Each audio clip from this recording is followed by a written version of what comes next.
You're buying a business, you're not relying on Jim. A lot of people buy a franchise and expect Jim to give them all the work. Yeah. It's a business, so you have to build that business. We can't solely rely on Jim's as a brand to get us our work. Yeah, so welcome to the Jim's podcast today. We've got a franchisee in this hot seat, which is fantastic. So Daniel Hills is from Jim's Building Inspections in Essendon. He's been with us for just over a year and a half now. So Daniel, how did you get involved with Jim's Building Inspections? Well, I guess previous to this, I was a carpenter. It's getting a bit too fat and old to stay on the tools, and I sort of wanted a new career that was easily transitionable, and this sort of was the perfect fit for me. Yeah. So how did you come across the opportunity? It's a good question. I'd have to think back. I probably would have seen it around somewhere, and then made inquiries from there, and came across my franchisor, Phil Smallman.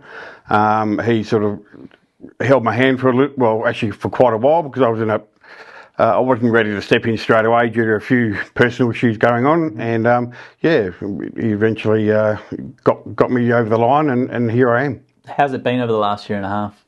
Yeah, really good. I guess buying a franchise is like having a business. You've got to build that business up. So you've got to put in the hard yards, get yourself out there, be seen, speak to people, and after probably about 13, 14 months, I'm not relying on leads from gyms. Wow. So it's been hard work, but it's reaping the rewards now. So yeah, that's great to hear. So off leads after 13, 14 months, which is awesome. I think that's a great thing to be. Yeah. But as you said, that's a lot of hard work involved in that. It's not just something where you're going to get 30, 40 leads a month and away you go. But you guys have to do B&Is and all these other things as well. So do you want to just talk about how you built that up in the early days? I didn't do B&I personally. It's not to say that B&I is not a good thing. For me, getting up early and the commitment is pretty tough. So I guess the way I did it was, although my territory is Essendon, my map was this big. So I was, I've been going out to Horsham, to Warrnambool, everywhere, just getting myself out there, being seen, talking to people, and just when we get leads, when I was getting leads from head office, you get a feel for if it was whether it was a client or whether it was a buyer's advocate, and when you get that feel for it, you dive on the ones that you're going to get more work from. So buyers advocates, conveyancers, stuff like that. That's where we draw our work from. Consistent work from. So it was just about recognising that and jumping on it. When the opportunity was there. So it was just a matter of, Daniel, you just literally knocked on doors and just introduced yourself to as many people as possible, or? You can do that. Yeah. I didn't do it. Right. How'd you do it? Yeah, it was purely just from getting out there. It's being seen. So talking to the right people. I've got kids who are involved in basketball, speaking to parents of basketball who, might end up being a real estate agent or a conveyancer. It's pretty much putting yourself out there and talking to as many people as you can and trying to, build it from there. And I'm not the most confident guy, presenting myself, but, it definitely helps building that confidence. The more you do it, the better you get. So yeah, it's great to hear, and obviously you're doing a great job because people are referring you, and that's the main thing. Exactly right. Yeah. Yeah. With your business as well, how was the training then in the early days? Really good. Yeah. Obviously we come here for our 3-day induction. That's more about Jim's group than specifically Jim's building inspections. I guess that gives you a feel for what to expect from buying a franchise. The support I guess we get from head office, from Jim personally.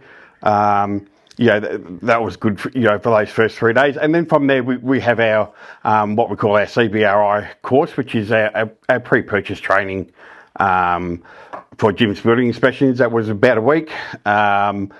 A lot of theory, but some practical work getting out on site and being shown what to do as well. And then from there we move on to new construction training. There's asbestos training. There's termite training. So there's all these other avenues to build your business and build your I guess the work that you can take in. And what's the bread and butter for your business like in terms of services? Because there's a heap that you guys can do. Yeah, I guess initially I focused on pre-purchase. Being a carpenter, I'm used to new construction.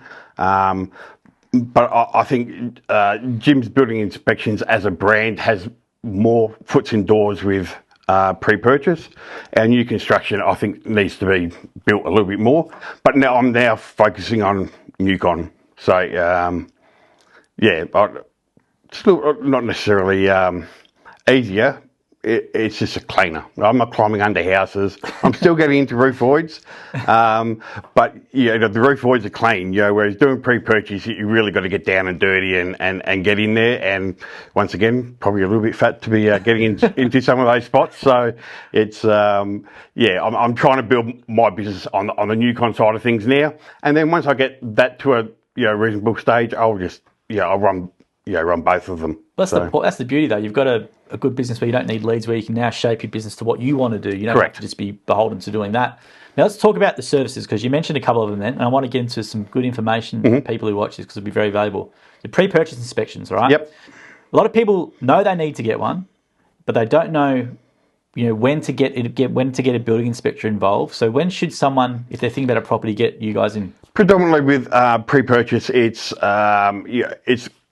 clients who are looking at buying a house. Yep. So prior to either signing contracts or once they've signed contracts and there's a clause in there for building and pest, that's generally when they get us in. Occasionally get the vendor inspections as well. So the vendor who's selling the house, they want to present the house with a report already. Okay. So we can go in there, do a report. If there's anything major or anything minor, they can fix it before the house goes on the market. And then once the house is on the market, we can then have that report ready to go for any potential buyer who comes through and wants a report. Now, how's a report presented? Because I know you've got an app and there's a lot of photos involved with it. So how does your report maybe, let's say, differ to maybe others? I guess in my case, I guess between pre-purchase and new con, they're chalk and cheese. So pre-purchase is I guess picking defects from house. So we've got major, minor, we've got safety, and then we've got like fair, good. But from my perspective, the reports that I do, I'm there to teach my clients about the house before they buy it. So it's not only about finding major defects or minor defects. It's about educating my client that if they do buy this house, this is what they might have to do, to keep it, get it up to standard, do the maintenance items, and that in turn allows them to have a house that's going to last them a lot longer. So and is there anything else customers should know about the pre-purchase inspections? Trying to think. I mean, pre-purchase then rolls into termite, termite, as well. So, termite and pests. We're predominantly looking for termites. I'm trying to think what to say about now, how prevalent are termites then? Probably that's much. I guess it really is area dependent. Some councils deem themselves to be a non-termite area.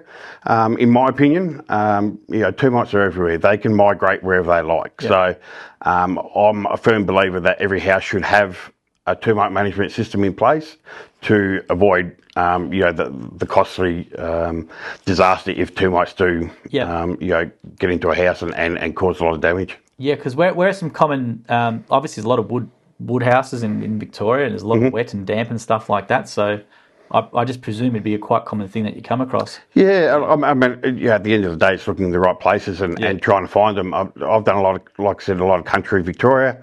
We do tend to find,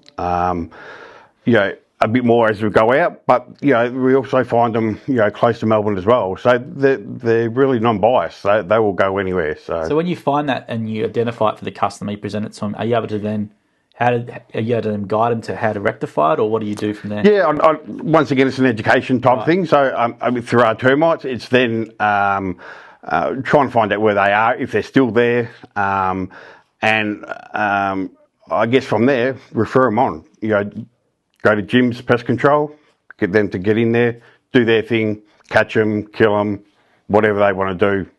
Yeah, and because I think I've done some videos with Jim, and we had a mate of his who got a new build done, and he just presumed because it was a new build everything would be okay, and they didn't get an inspection, and it was a disaster. It's like 180 grand worth of rectification work. So is that something you come across where people just get new builds now, or is there a bit more awareness around that? No matter what property purchase you get, you need to get you guys involved. Yeah, it's not necessarily every property. A lot of the newer properties are built with termite management systems in place. Yep. So, probably from 1 year old to maybe 20, they were built with a management system. Yep. A lot of the times they aren't maintained, so that protection weakens. And then yes, there's a chance for definitely a chance for new houses to have termite issues. Yeah. But once again, that's something that we're trained to look for. So if we see it, we raise it, and take the necessary steps from there. And what are some common defects you come across in pre-purchase, just for people to know about or be aware of? Probably one of the biggest ones biggest ones I see is leaks into subfloors. So, we can walk through a really well presented house that's been renovated. Bathroom looks spectacular. One of the first things I do when I walk into a property is I turn the showers on. So let them run for a good half an hour. If the property is on a subfloor, once I get to the stage of going underneath, if there's a leak, it's very evident that it's there. We see waterfalls under showers. We can see leaks from plumbing coming into the house. So that's probably one of the common ones. Insulation in roofs, energy rating these days are really important.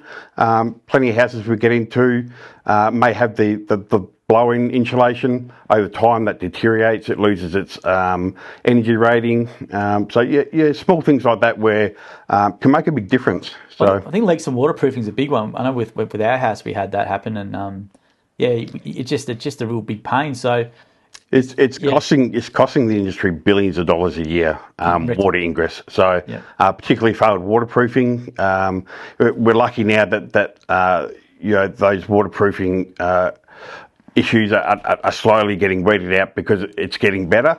But the houses that are maybe 5 to 25 years old where waterproofing was being used, but it wasn't really being done properly. That's where we're starting to see a lot of issues. So water ingress into walls, balconies, causing a lot of damage with water ingress. And are you guys able to assist with getting someone to come and rectify it if they need that, or if they ask you, or how does that normally work? Yeah, no, not really. Yeah, okay. Yeah, we'll cut that one pretty short. Right.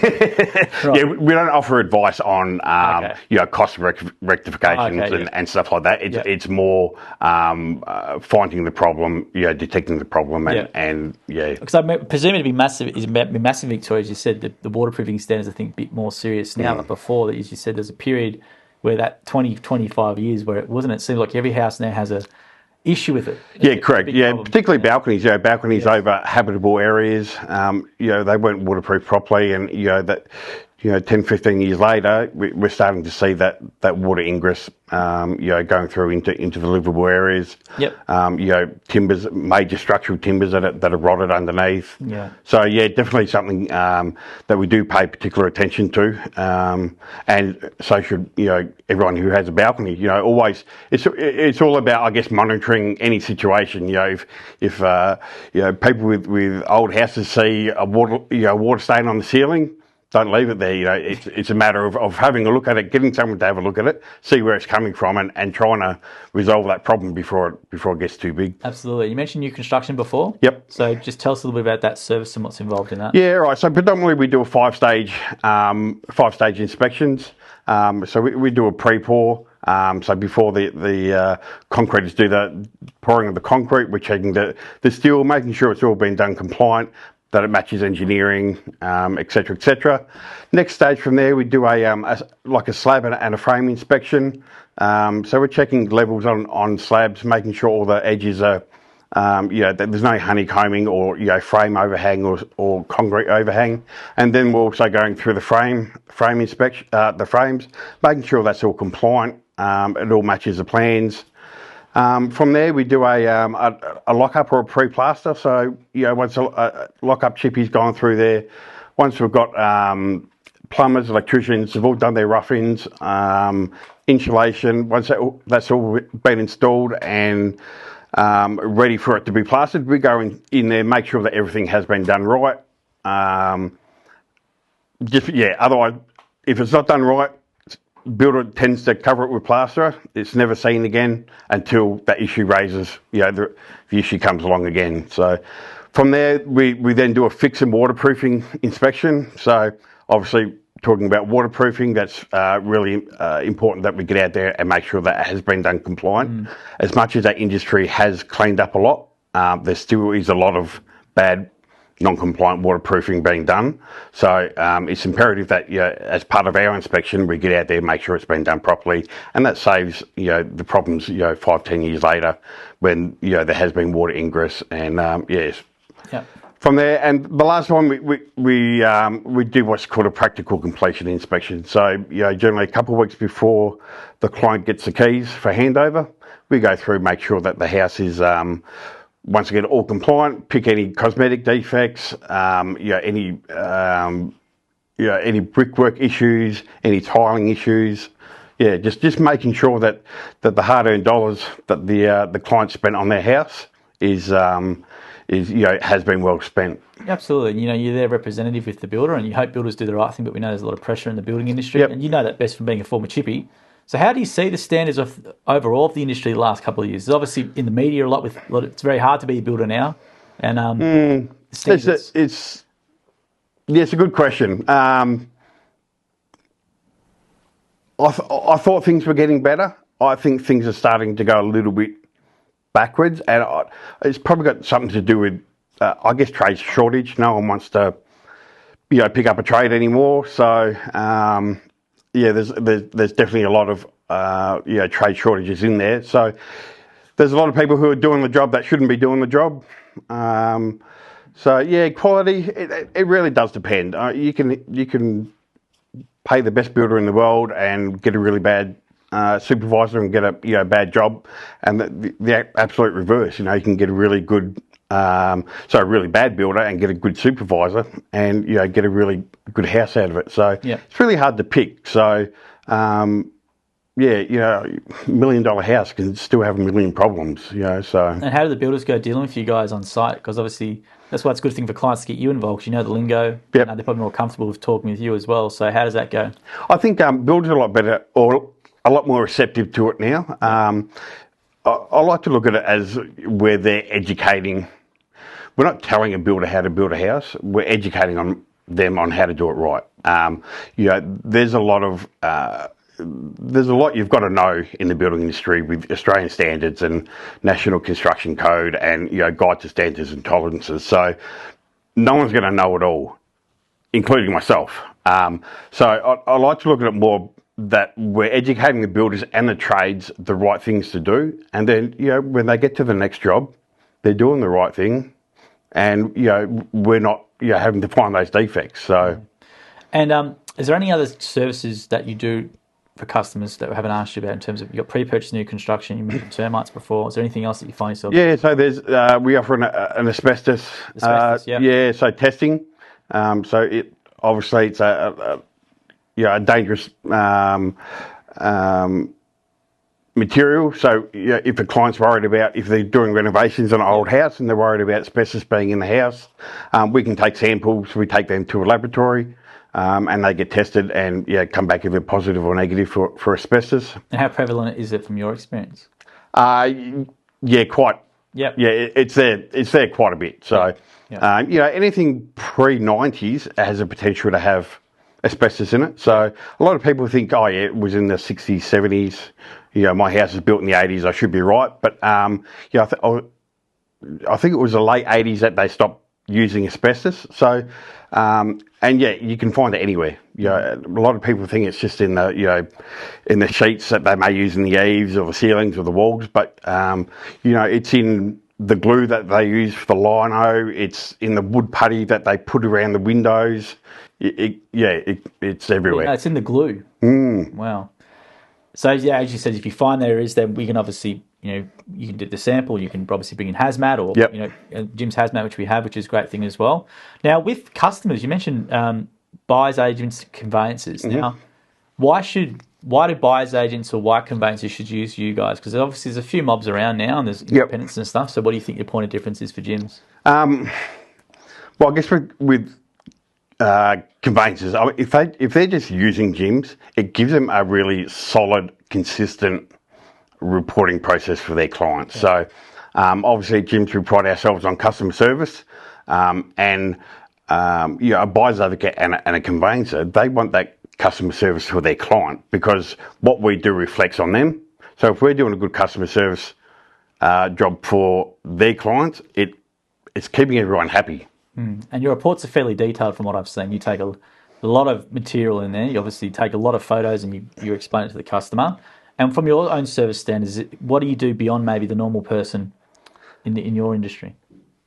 I've got a lot of trade background, so I guess to what some may just see a crack on the ceiling, I think outside the square and go, well, what's causing that crack?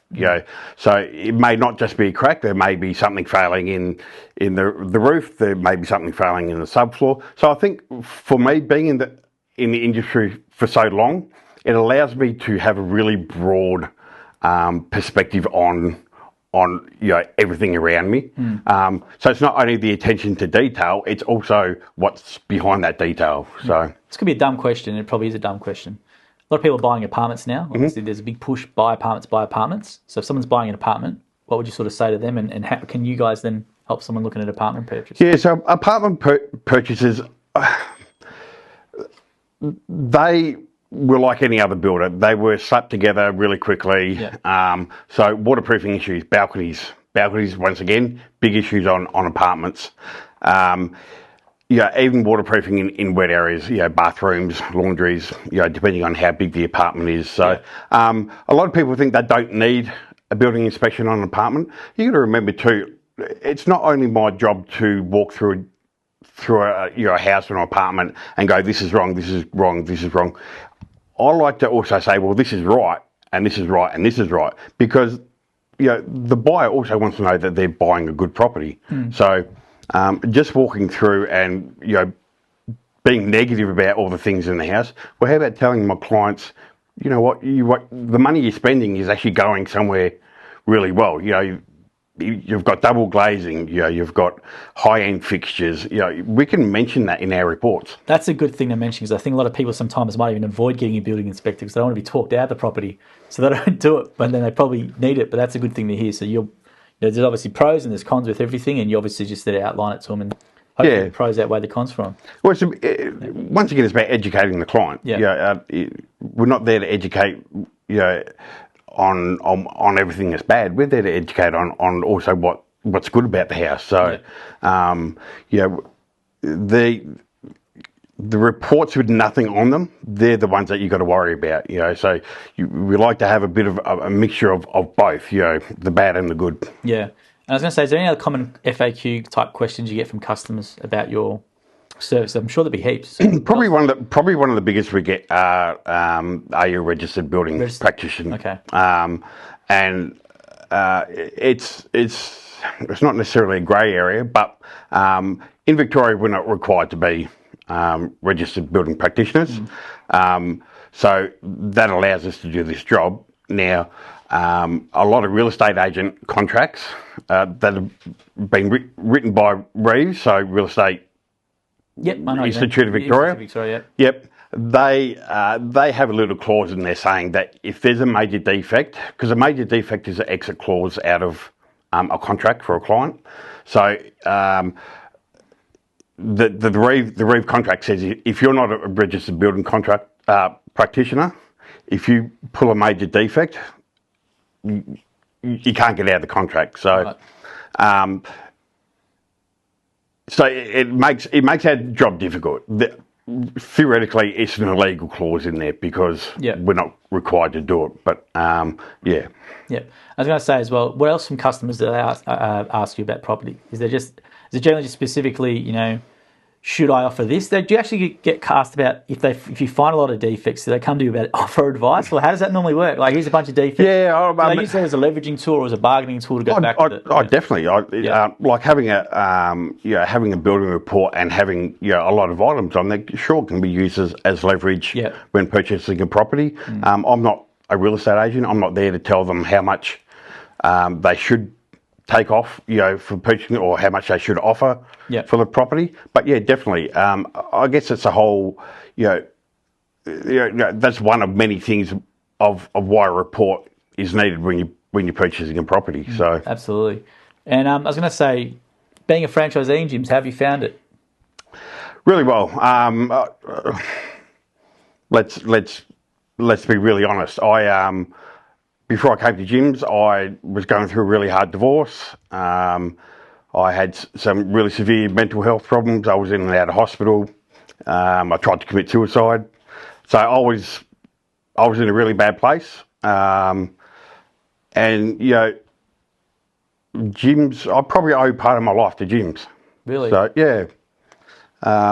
Phil, my franchisor, really helped me.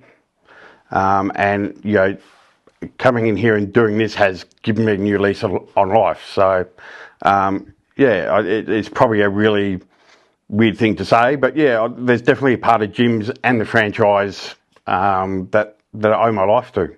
Well, thanks for sharing that. We appreciate you sharing that. Very, very honest. And I know TX is something you want to get involved with in mental health as a cause. So talk about maybe your passion for that. Well, I've been on board with, I guess, as a supporter of TX since they first started. So people may be aware of their loud shirts that they make. Shirts, yeah. So TX stands for This is a Conversation Starter. So the idea behind it was these loud shirts. People go, why the hell are you wearing a loud shirt? And you just opened up a communication line for just to talk to people, and that communication line can then lead to someone opening up about how they're feeling, how mental health wise. So it's definitely a passion of mine, obviously because of what I've been through. So I love to support initiatives like that. So. No, it's great to hear, and the boys do a great job. The reason I wanted to get involved with TX because they offer no referral, but you can get up to 8 free 1-hour counselling sessions. So no other provider provides that. You can do that via text message as well, without the doctor's referral, which is a big thing that stops people from getting help. And the boys do a great job. And the Funky Shirt Friday we love, and it's slowly we're getting more divisions. I'm seeing the shirts pop up, which is fantastic. So like all money that's raised from TX goes towards that call centre. So like I said, having the option of being able to pick up the phone and just talk to someone about or text someone about what's going on, it is enough to save a life. So what they do is a good thing, and at gyms obviously they support it. It was only by chance that I stepped in here, and I learnt that gyms was on board with TX when I was already, a fan of them. So it's good to hear. It's sort of gone together well. I didn't know that. Yeah, that's great. Yes, Ed and Dan have been on the podcast before, so they've done a great job. But and did you use the TX service? No, but you're a fan of the concept. Yeah. And my theory is too. I've just purchased a new car, so I'm planning on doing maybe a little collaboration with them. So a lot of my work I've taken out to the country, so country Victoria. So I guess TX they're sort of focusing on the blue collar worker, the farmer, stuff like that. So going out into country Victoria all the time, I think I might be able to get the word out there a little bit more, and just let people know that there is help there, and that TX is one of many lines that telephone calls that you can make when you're in that situation. It would be great because Trademark, which is they're a social enterprise, right? So the profits of Trademark go and fund that. And they really, I think the boys started in Brisbane, so it's pretty strong in Queensland and regional Queensland as well. It's slowly starting to filter down into Victoria and to New South Wales. But that'd be great if you can do that. See the Funky Shirt Fridays. If no one knows what I'm talking about, look up Trademark and you'll see them. I love seeing the shirts around. I think it's fantastic. So anyone who can wear the shirt please do so. We do have a on portal, which is the LOD uniform or whatever you get uniforms from. You can do the TX shirts and they'll do the embroidery for you on any product, and we will allow that. So it's not a breach of non-compliant for uniform or nothing like that.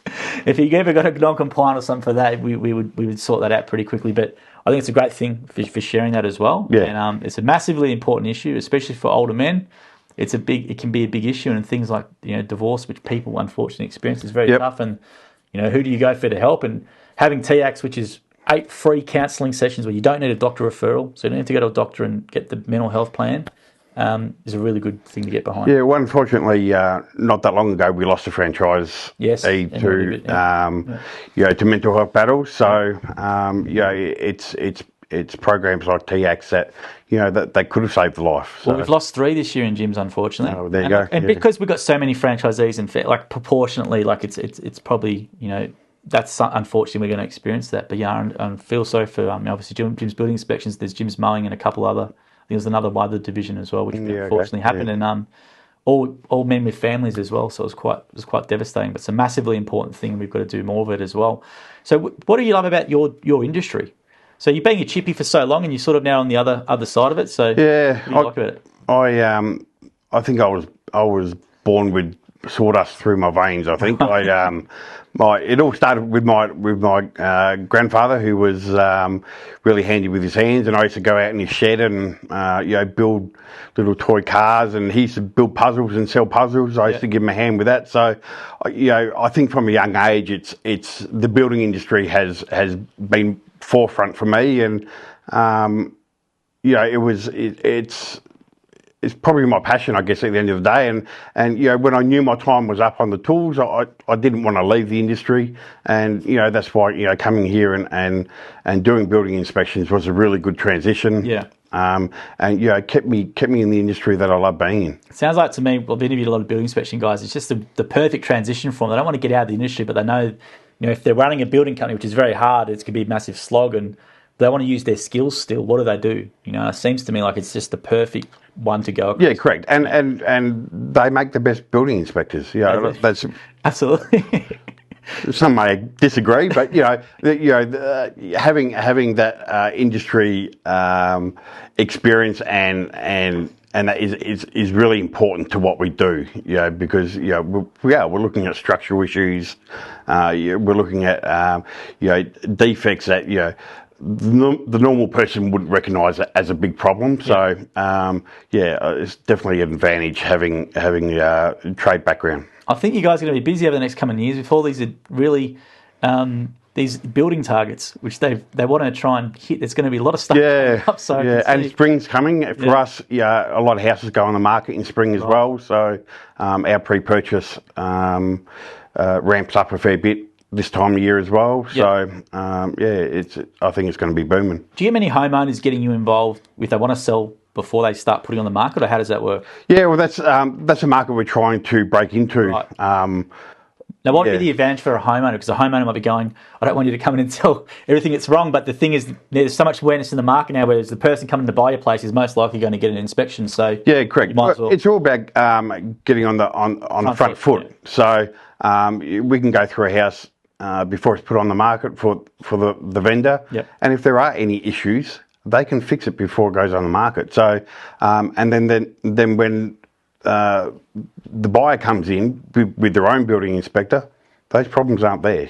So it makes it presents a house in a better condition, less chance of another inspector coming in and picking a major defects and stuff like that. So.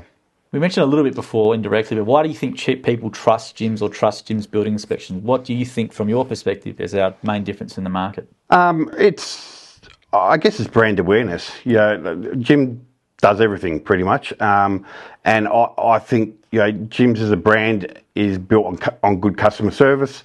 And I think that it just rolls into whatever division there's there. So. I think as a gym's franchisee, we give a lot more of a personalised service. Yeah. So when you ring me for a job, you're dealing with me. I'm not giving the job to someone else. I'm not getting someone else to write my reports.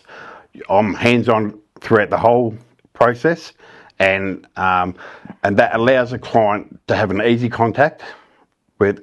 If they've got a question, they ring me. I've got the answer because I know their job. So it's a good point. I mean, there's something we need to really point out for people is that you own the business, right? You're not an employee. You're not just shipping it off for someone to do it else. You own the business. The fact is, you care more than if you had an employee. You're going to care more as a business owner, and you get access to all that knowledge as well. And I think that's the key. And the person coming to do the job owns the business. Yep, I think that's for every division, you know. So I think everyone takes pride in what they do because at the end of the day, if we're not doing the right thing, we're doing ourselves a disservice and Jim's group as a whole. And what's your star rating? I didn't look at before I interviewed you today. Do you know what your star rating is? I think it's 5. Yeah, perfect 5-star. Yeah, maybe 1.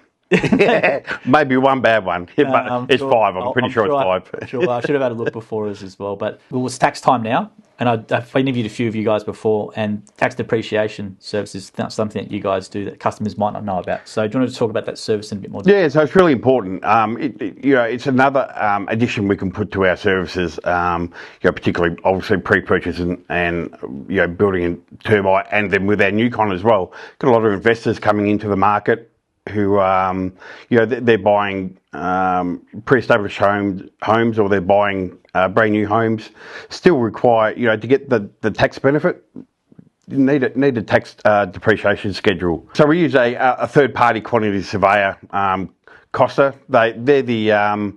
They're the brains behind the tax depreciation schedule, I guess. They do all the crunching of the numbers and all that. And what we do for them is we collect the information. So we go out onto site, we take photos. We're taking photos of the appliances, of every room, just so all that information is collated. So when we do send it off to Costas, you're getting the maximum tax depreciation benefit at the end of the financial year. Cool. And I think I should have asked you before, which I didn't, was about your improvements from your first year in business to your second. So have you after your first year, what have you learnt, and then how have you applied it in your second year? Yeah, so I guess going back to my first year, it was a hard slog getting out there and definitely clocking up a lot of kilometres into country Victoria, like I said, to get my name out there. Now the focus is on bringing it all back in where I'm not travelling so far. We're given the tools, from our franchisors,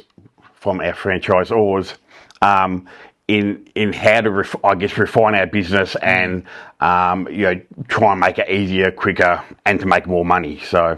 Yeah, and what's your best advice to maybe new franchisees coming in doing based on what you've learnt? What would you sort of say to them? You're buying a business. You're not relying on Jim. That's a good one. Nice to look. A lot of people buy a franchise and expect Jim to give them all the work. Yeah. That'll work, but it'll only work for so long. Yeah. People need to buy a franchise expecting that, as we talked about before, it's a business. So you have to build that business. We can't solely rely on Jim's as a brand to get us our work. Yeah, you'll be proactive in the business, and and that's the thing. You got your franchisors. Franchisees will help you be proactive, and once you be proactive, the rewards will come like they have in your business. Yeah, correct. Income-wise, you don't have to say how much money you're making, but you're happy with what you've been doing. I set myself a goal. Yeah. For my first year was to turn over 200. Yeah. I smashed that goal by about 40,000. Jeez, really? So I'm aiming this year to maybe turn over 300. Are you happy with that? Yeah, for my first year, definitely. Yeah. Now, does Jim's take 20% of that or 30% or? No. And that's the thing. I could earn $1 or $1 million. My franchise fees are the same. Yeah. And that's the big benefit with Jim's. There's a lot of other franchise companies out there in inspections and in other divisions that will take a percentage of what you earn. So no different to the tax man. The more you earn, the more they take. Whereas with Jim's, the model is the more you earn, good on you. But yeah, the franchise fees stay the same. And would you recommend it to anyone looking at the change in the builders? Because a lot of builders probably looking to get out. Like, what would you sort of say to them if there's a word of encouragement to come over? Just do it. Like I said, that the transition for me has been really easy. There's good support there to help you with that transition, and that support continues. I still ring my franchisor all the time and ask him questions, and he's always there answering the phone and holding my hand through when I need it to be done. So, and I think that's another advantage of the brand as well. It's you're not just thrown in the deep end. You give them the right tools and the right advice to become successful. Yeah. Well, Daniel, thank you very much for coming in today and sharing your story as well. Much appreciated, especially the mental health stuff you shared. That's really appreciative of us on behalf of the Gyms Group, and it's really great for us to hear how being involved in gyms has helped you out as well, but also some great advice for customers too. So anyone thinking about building inspections or using a gym's building inspector, just call 131 546 or head to gyms.net. Great division. Daniel's story is just as genuine as you can get. So if you are thinking about it as well, please make sure you reach out and inquire, and who knows where you may be in a year's time.